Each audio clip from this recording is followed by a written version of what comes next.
Αυτό που θα λέγαμε και θα προσπαθήσουμε να περιγράψουμε στο επόμενο χρονικό διάστημα, στα 10 λεπτά, είναι να δούμε τις απαντήσεις στα ερωτήματα που έχουν τεθεί σε αυτή την περίοδο. Και φορώντας δύο καπέλα, το ένα καπέλο που προσφάτως ήμουνα στην Ελλάδα και έχω δραστηριοποιηθεί, και το άλλο που τώρα είμαι στην Αμερική μέσα στο χρηματοοικονομικό κύκλο, στους χρηματοοικονομικούς ομίλους, ότι αν θέλουμε πραγματικά να το κάνουμε πετύχει, πρέπει να το κάνουμε πάρα πολύ απλό. Τι πρέπει να κάνουμε πάρα πολύ απλά? Πρέπει να σχεδιάσουμε την Ελλάδα με βάση τις απαντήσεις που ψάχνουν στα ερωτήματά τους όλοι οι διεθνείς επενδυτές πριν προβούν σε οποιαδήποτε επένδυση.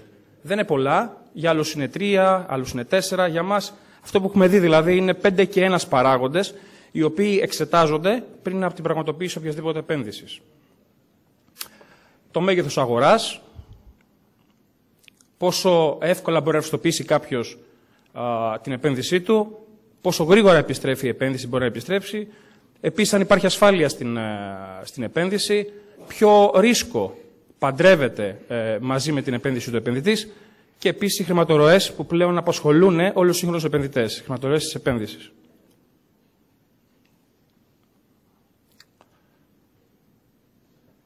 Αυτό που θα λέγαμε είναι πρώτα το μέγεθος. Όπως γνωρίζουμε, η ελληνική αγορά είναι μια μικρή αγορά. Άρα, αν θέλουμε πραγματικά να έχει νόημα αυτό που κάνουμε και να προσελκύσουμε επενδύσεις, από τη μια μεριά τα επενδυτικά πλάνα πρέπει να προσανατολιστούν στην αύξηση αυτής της αγοράς, της δυνητικής αγοράς, δηλαδή να δούμε την Ελλάδα πλέον ως μια πύλη σε αυτό που ονομάζουμε ΕΜΕΑ, δηλαδή στην Ευρώπη, Μέση Ανατολή και Αφρική, και έτσι να τη μεγαλώσουμε. Και το ίδιο φυσικά πρέπει να προσανατολιστεί και η κάθε ελληνική κυβέρνηση, ώστε να φτιάξει ένα περιβάλλον το οποίο θα είναι ανταγωνιστικό σε σχέση με το περίγυρό μας.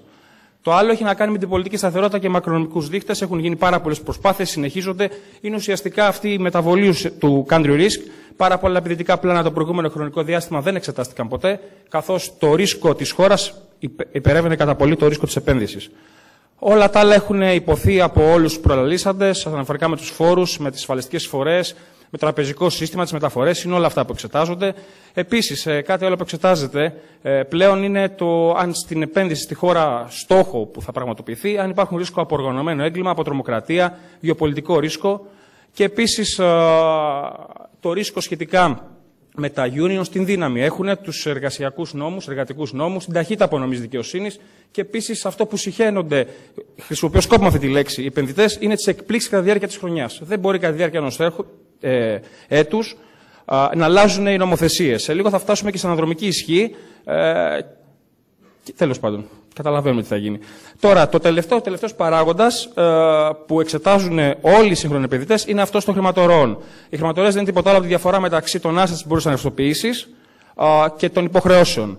Σε περίοδους ύφεσης και λόγω της ουσιαστικά όλης αυτής της χρηματοοικονομικής πολιτικής, θα λέγαμε, της Κεντρικής Τράπεζας στην Ευρώπη, έχει δημιουργηθεί αυτό που αισθάνονται οι επιχειρήσεις στην Ελλάδα αλλά και στο Νότο, της ασφυξίας, αφού δεν μπορούν να ρευστοποιήσουν και όποτε το πετυχαίνουν σε πολύ χαμηλές τιμές, ενώ από την άλλη υποχρεώσεις συνεχώς γιγαντώνονται.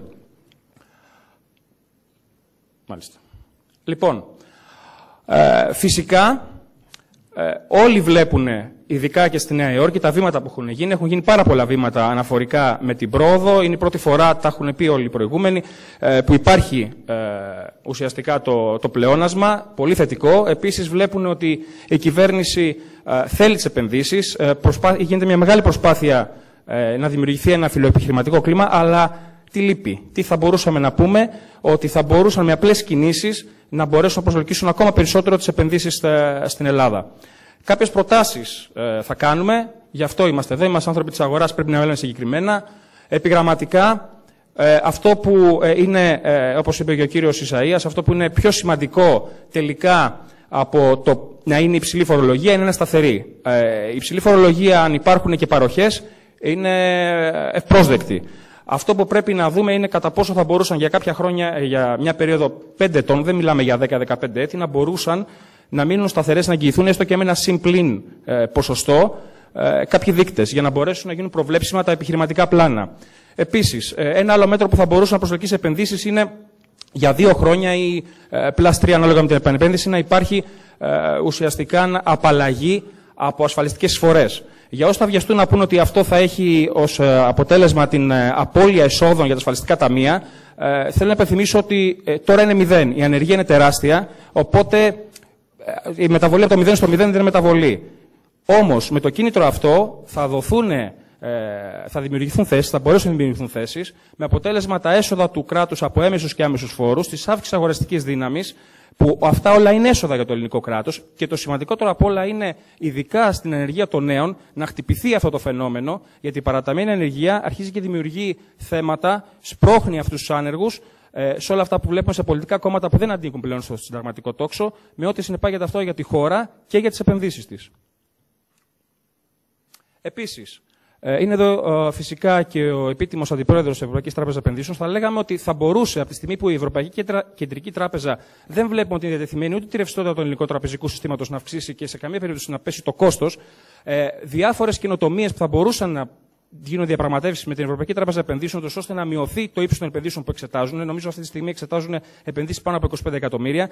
Να γίνει μια συμφωνία για μια περίοδο κρίσιμη για 3, 2, 5 χρόνια, να μπορέσουν έργα υποδομών και νέων επενδύσεων να οδηγηθούν φάκελοι προς εξέταση εκεί, ούτως ώστε να πέσει το κόστος δανεισμού και βέβαια να αυξηθεί και η ρευστότητα της αγοράς και το working capital. Γιατί δεν υπάρχουν επενδύσεις σήμερα που να μην γίνεται leverage με τραπεζικό δανεισμό, και στην Ελλάδα είναι πάρα πολύ δύσκολος, χωρίς να φταίει φυσικά το εγχώριο τραπεζικό σύστημα. Επίσης, τομείς, εκπαίδευση και καινοτομία, άμυνα και ασφάλεια είναι τομείς που για ένα λόγο δεν γίνεται καθόλου αναφορά. Ας πάμε στους δύο πρώτους. Η εκπαίδευση και η έρευνα και η ανάπτυξη είναι αυτό που επενδύσεις που πραγματοποιεί κάποια χώρα, είναι αυτό που θα ξεχωρίσει τα επόμενα χρόνια. Αν μιλάμε για οικονομίες που θα επικεντρώνονται στην καινοτομία και σε στελέχη υψηλού συγκριτικού πλεονεκτήματος, και στους άλλους που θα επικεντρωθούν στην ένταση κόστους. Αν θέλουμε λοιπόν τα επόμενα χρόνια, φανταζόμαστε την Ελλάδα να γίνει χώρος επενδύσεων υψηλής τεχνολογίας, πρέπει να επικεντρωθούμε και να επενδύουμε σταθερό ποσοστό του ΑΕΠ σε αυτούς τους τομείς.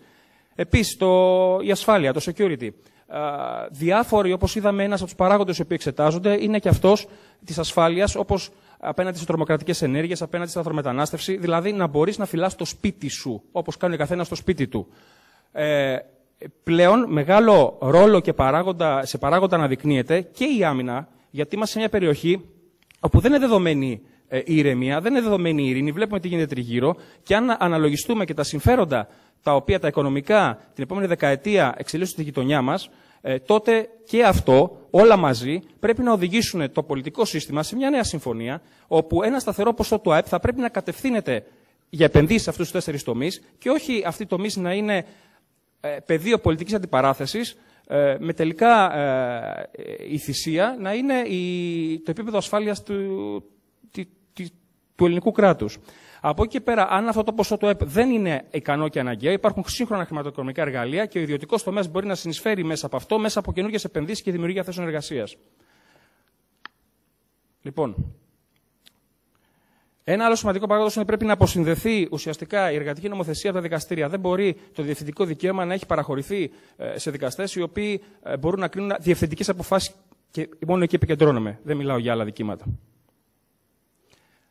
Επενδύσεις πρέπει να γίνουν σε υποδομές, πρέπει να γίνουν σε λιμάνια, πρέπει άμεσα να ανοίξουν κλειστά επαγγέλματα που σχετίζονται ειδικά με τις μεταφορές και τα logistics, για να μπορέσει ουσιαστικά να πέσει το κόστος και να υπάρχουν εναλλακτικοί τρόποι και μέθοδοι να μπορεί κάποιος να κάνει και να επεκταθεί στις εργασίες του. Επίσης, θα πρέπει η ελληνική κυβέρνηση να υποστηρίξει και να επιταχύνει, αλλά και να εγγυηθεί τα χρονοδιαγράμματα τήρησης συμφωνιών που έχουν να κάνουν με χρηματοοικονομικά εργαλεία, τόσο από την Ευρωπαϊκή Ένωση όσο και από εθνικά εργαλεία. Δηλαδή, οι καθυστερήσεις που βλέπουμε 3, 4, 5 ετών δεν είναι αποδεκτές σε καμία περίπτωση από επενδυτές. Εμείς πλέον δεν τα υπολογίζουμε αυτά τα κίνητρα μέσα στα επιχειρηματικά πλάνα. Γιατί στην τριετία που πλέον θέλουν όλοι να βλέπουν return on investment, δεν έχει προλάβει να εκταμιευτεί αυτός ο πόρος. Τελειώνοντας, εμείς τι κάνουμε, εμείς και ουσιαστικά και οι επενδυτές μας, έχουμε πάνω από 200 εκατομμύρια επενδύσεις διαθέσιμες προς την Ελλάδα. Το μία έχει γίνει ήδη ανακοίνωση πριν περίπου 1,5 μήνα. Αφορά τον εξυγχρονισμό και μια νέα ελληνική αεροπορική βιομηχανία με επίκεντρο τις εξαγωγές και την επέκταση στην όμορφη περιοχή. Και η δεύτερη, που θα ανακοινωθεί σε 3-4 εβδομάδες, δεν μπορώ να πω περισσότερα γι' αυτό, θα την ακούσετε, είναι ουσιαστικά άλλη μια επένδυση τάξης των 100 εκατομμυρίων με ηγέτιδα αμερικάνικη εταιρεία στον τομέα της υψηλής τεχνολογίας, όπου θα βάλει την Ελλάδα στο πλάνο της παγκόσμιας υπεροχής σχετικά με νέων προηγμένου τύπου aquaculture platforms. Επικεντρωνόμαστε λοιπόν στη δημιουργία νέων θέσεων εργασίας για την επόμενη πενταετία που θα ξεπεράσουν τις 1.700 θέσεις. Σκοπός των επενδύσεων μας είναι να επικεντρωθούμε στην καινοτομία, σε εξαγωγές και να διαφημίσουμε ουσιαστικά την Ελλάδα, τις υπηρεσίες και τα προϊόντα τους μέσα από τις συνεργασίες με πολυεθνικές εταιρείες και την υπεροχή στην περιοχή και όχι μόνο στην ελληνική αγορά.